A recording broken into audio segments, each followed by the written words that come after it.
町奉行の鳥居様が印旛沼のお役を申し付けられれば、ますます係が増しましょう。改革と言いながら無駄なことばかり金銭を費やし。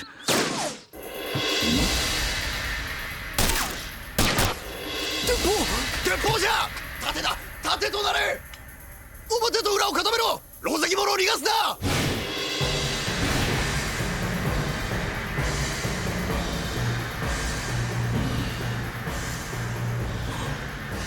鉄砲だが音も火薬の匂いのせなんだ。鉄砲じゃすぐに見つかる。どこじゃ？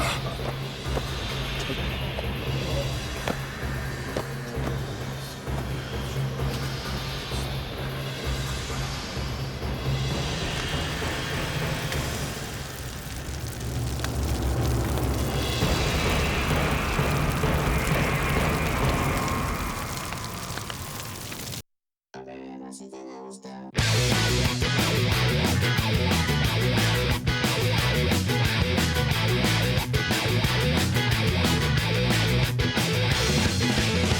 葉だけじゃ伝わらないものを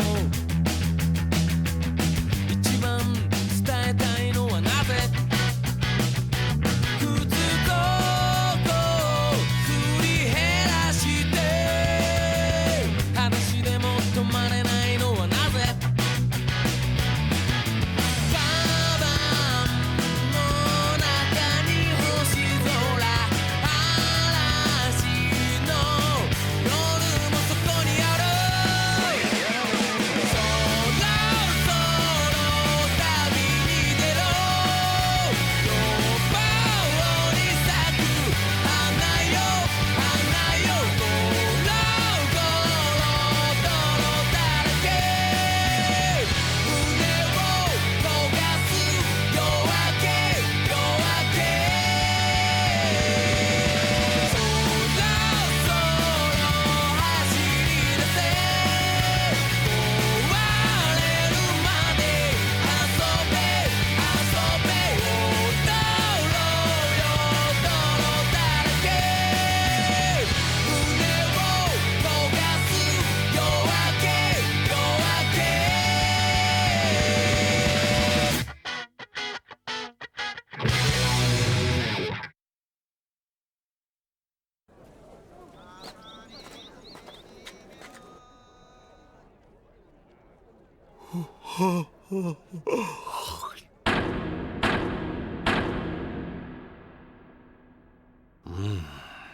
城山様。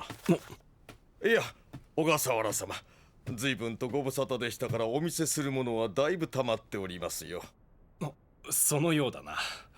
西洋の絵画なども入っておりますが、ご覧になりますか？おお、それはそれより珍しい甲骨文字とは。はい、それはこちらに。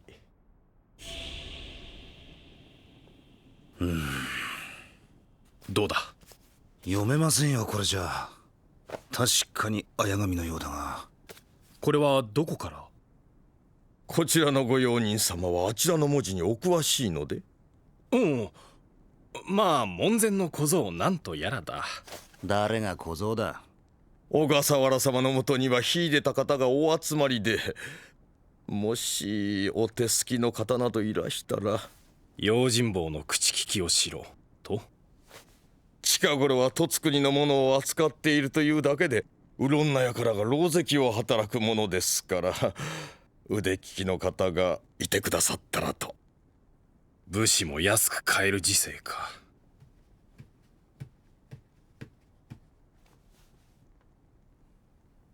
何？料理茶屋で能登守様が狙われたそうにございます。勘定奉行の跡部、我らの上の？跡部様も蘭学に近いお方。もしやうちの店を狙っていた輩と同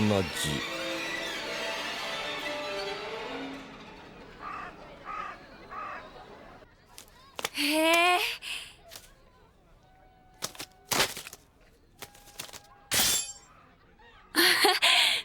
うん。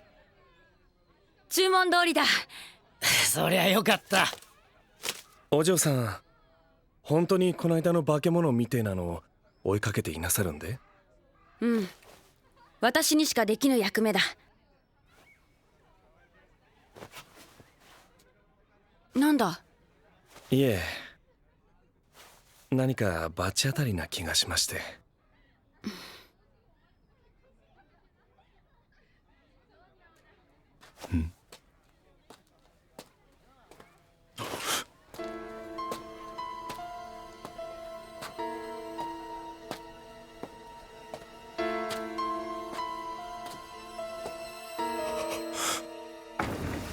おい、迷わなかったか？あ誰？そのからくりを工夫してくれた蓬莱村のからくり師ですよ。先だって江戸に出てきてくれてね。マスラオ、おい、マスラオ。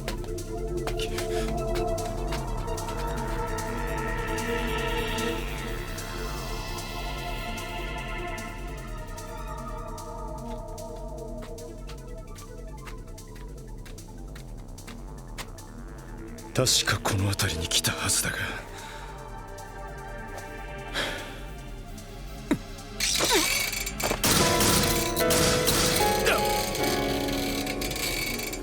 これはマスラオか？よくも私に声かけられたものだね。山の民、海の民、宋の民、河川の民、この国には大名の支配を受けず、寺に任別も置かず、気ままに生きる民がある。からくりを操る木の民も同じ。ああ、お前ら三の民と暮らしたこともあったな。それがなぜだ、マスラオ。噂で聞いたよ。お前が私たちの掟を破ったと。我ら古き民は年貢も税も納めず、人足にも出ない。だからこそ掟を守らなければ全員が危うくなる。地の神を倒しているんだって。地の神は大きな神々しい私たちをお守りくださるものだ。そうだろう。用意だ、神じゃない。二度と私に近づくな。三の民も木の民も同じ古き民だ。掟に背いたお前を見逃すことはできない。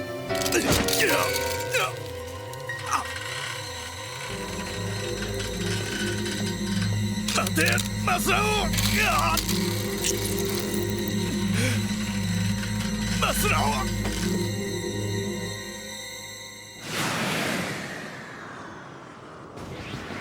何なの？匂いって。誰かは分かりませんが、多分。ああ、いました。あそこです。やっぱり血の匂いだった。もう暴れないでよ。飛ぶくらいは大丈夫ですよ。綾氏の三の民ですね。三の民？町や村で暮らさぬ、武士に従わぬ民ですよ。だがその暮らしも楽じゃなさそうだ。あ、大丈夫か？しっかりしろ。いない。見ない？アビー、どこだ？アビー、おい、あやし。ここだ、あやし。あやしって言うな。火薬の匂いがまるでしない。実際銃声も聞こえなかったと？うん。近頃では火縄を使わぬ銃がほとんどだが、それでも激しい音はする。大丈夫か？ああ。料理屋から逃げ出した者もおらず、銃も見つからない。だが確かに鉄砲が撃ちかけられた。ま、銃にもいろいろありますが。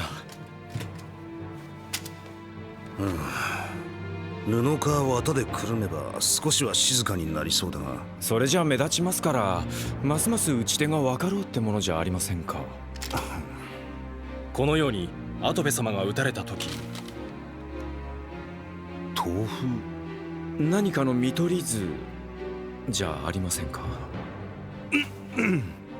とにかく跡部様が狙われたということは、続いて安倍様も狙われる可能性もある。鳥居甲斐の神。鳥居様が跡部様や安倍様に手を伸ばすと。日光の一件、そして吉原のこと、本庄や花浦は我ら怪しを明らかに敵視し解散を願っておる。お二人を狙うのは自然のこと、あるいは用意を使っているかもしれぬ。そういうことなら。いや、安倍様の護衛は竜道、阿鼻と私が、才蔵と江戸源、お主らにはもう一つの線を。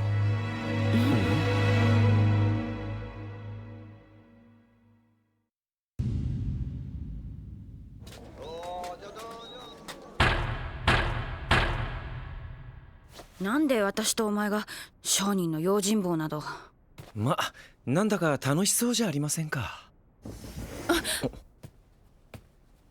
山崎屋の成川義信でございます。小笠原様のご紹介で。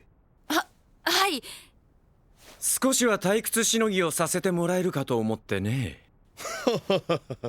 面白い人たちだ。実は怪しい奴らが現れますのは王子の寮の方でございます。細かい話は良い。それより酒と女はお願いできような。王子ではろくな女は集まらぬか。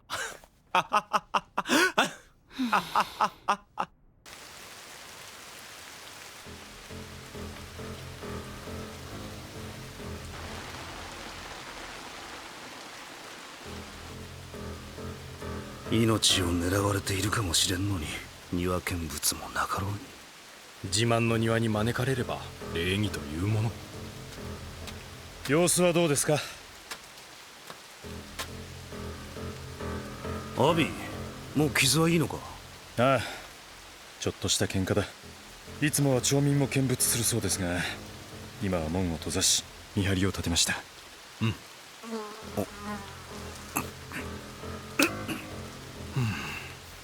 もし目に映らぬほどの小さく速い用意が弾のように飛び、弾丸のように見せかけたとしたら。なんだそりゃ。鉄砲！安倍様をお守りしろ！用意か。まさか。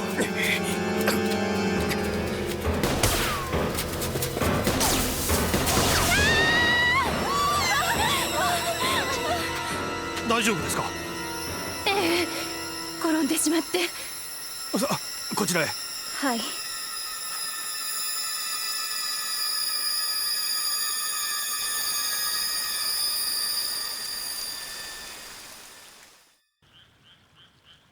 屋敷から逃れた者はおらず、銃も見つからぬ。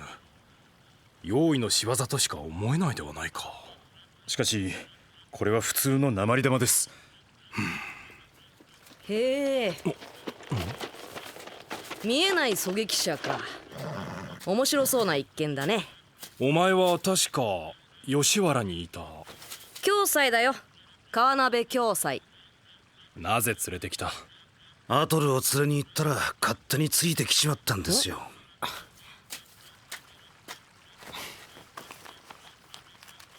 ま、役に立つこともあるかと。どうだ？用意の気配はない。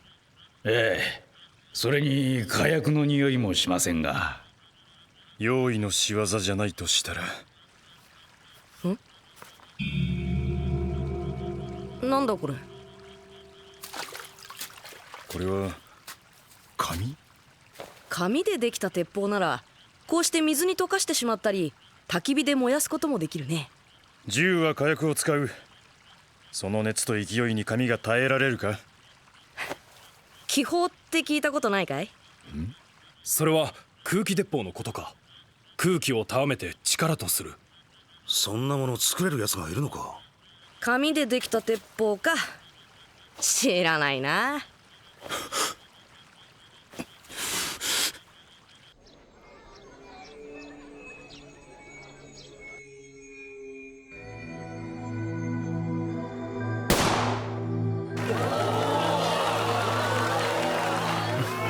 よし、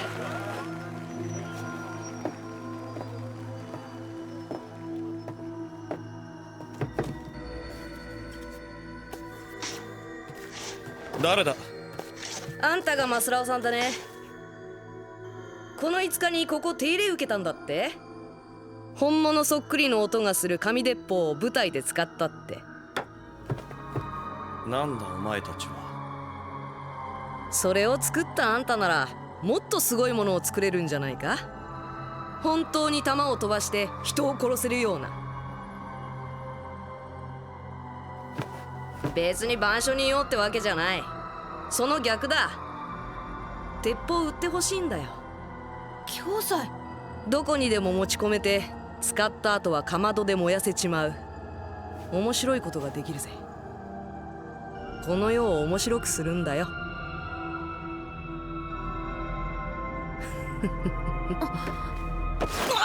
俺より早くマスラオまでたどり着いたのは褒めてやろう。紙の気泡を作って誰かに売ったのか。だったら逃げろ。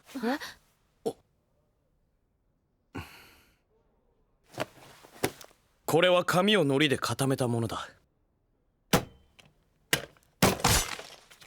これをこうして、ここが空気を発して力にする工夫だ。誰があんたを信じるか。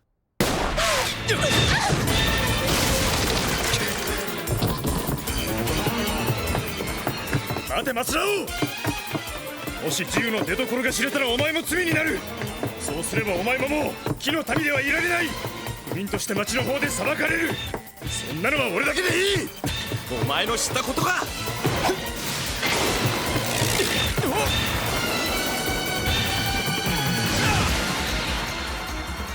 お前が気になってつけたんだよ。あれが先日アビさんに怪我させた相手ですよ。あいつが鉄砲作りもか。ああ、これは山の民と木の民、古き民同士の話だ。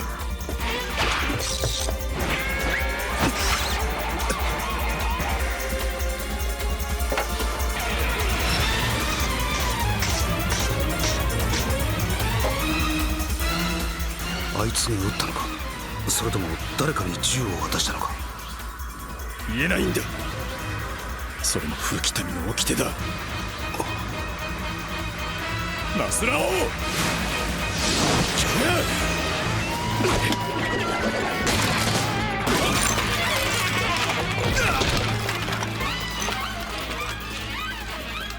お前はもう古き民じゃない。なのに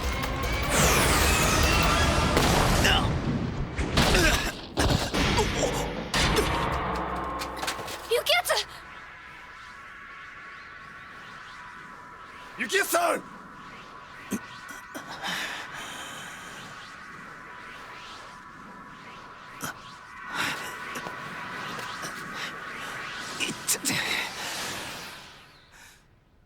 痛えじゃねえか。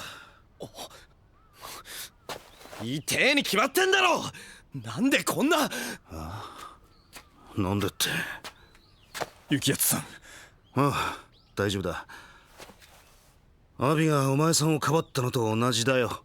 仲間ってだけだ。もう仲間じゃない。仲間だと言いたいならなぜ地の神を殺す。そんなことは許されない。ニナイ。その人はニナイを探している。ニナイ？確かそれあんたの姉さんの名前だよな。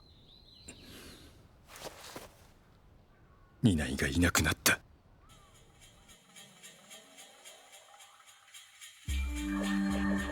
山の民である俺たちにとって用意は身近な存在だった。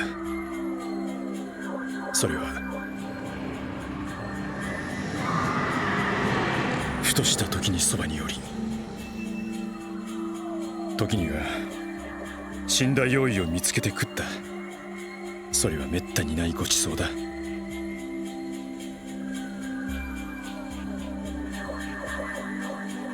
それだけの関わりだった。あの日までは。用意が山の民をさらうなんて初めてのことだった。だが民はニナイは神の花嫁に選ばれたと勝手に納得した。だがおかしい。神なら何をしてもいいのか。俺は山を捨てた。稲井をさらった用意を殺すために。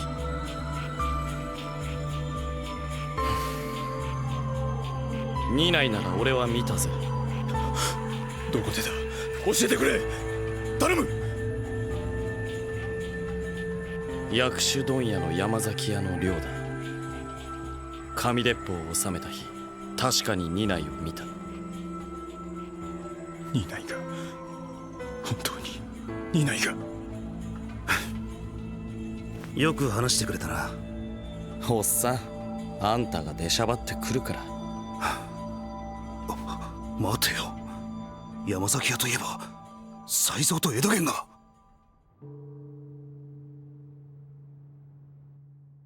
それにしても立派な寮ですね。こっちに来るなよ。やだな、酒と女の話は冗談ですって。山崎屋を狙っているのが跡部様を撃った奴らとつながるかどうか。何かいる。何かって。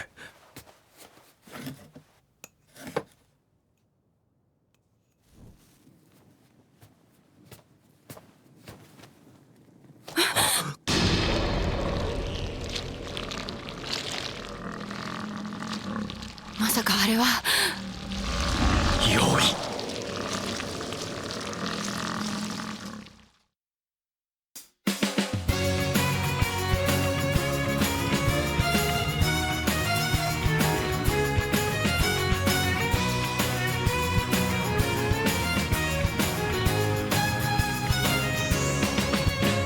窓の外の空を見たら雲がハートの形に見えたよ。息を大きく吸い込めば心が大きくなった気がするね。愛とは何かなんてこの年じゃわかるわけないけど、いつの日かわかる時が来るのかな。から見える木の枝も葉も毎日毎日伸びているよ。これからも伸びてくよね。こんな時にはこんな歌が似合う。自分の今思う気持ちを口ずさめ。愛しているという素敵に響く言葉が未来にいる自分をきっと今の何倍も大きく優しくさせてくれるのかもしれない。